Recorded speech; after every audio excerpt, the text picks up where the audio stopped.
வீட்டுக்கு போ, தம்பி கூப்பிட்டு போவான். தம்பி கூட வீட்டுக்கு போ, வீட்டுல போயிட்டு ட்ரெஸ் மாத்திக்கோ, குளிச்சு குளிச்சு ட்ரெஸ் மாத்திட்டு நல்லா ஒரு 1 hour தூங்கி வச்சுக்கோ. அண்ணன் ஒரு 1 hourல வேலை முடியும். சரியா? வா. டேய் அவனை பார்த்து கூப்பிட்டு அவன் கேராகிறான் பாரு. வீட்டுல அன்னைக்கு சொல்றேன். வீட்டுல குளிச்சு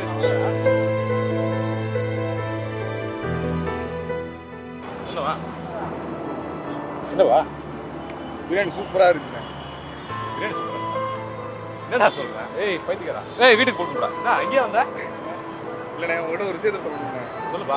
இல்லை ஆக்சுவலாக தம்பி வந்து வேலை இல்லாமல் சினிமா சான்ஸ் தான் பார்த்துட்டு இருக்கீங்க. பட் இப்போ தம்பி வந்து ஒரு நல்ல ஒரு இடத்துல வேலை பார்த்துட்டு இருக்கீங்க. ஆக்சுவலாக எங்கள் சேனலில் வந்து இந்த மாதிரி பார்த்தீங்கன்னா ரியல் ஹீரோ இந்த மாதிரி சொல்கிற வீடியோஸ் எல்லாம் பண்ணுவோம். ஹியூமனிட்டி சம்பந்தமாக மனித நேயமாக யாராவது இருக்காங்களா? ஏய் உண்மையதான் சொல்றியா? உண்மையாதான் இல்லை பரவாயில்ல. எனக்கு சாப்பிட பிரியாணிலே வர கொடுத்துருக்கீங்க.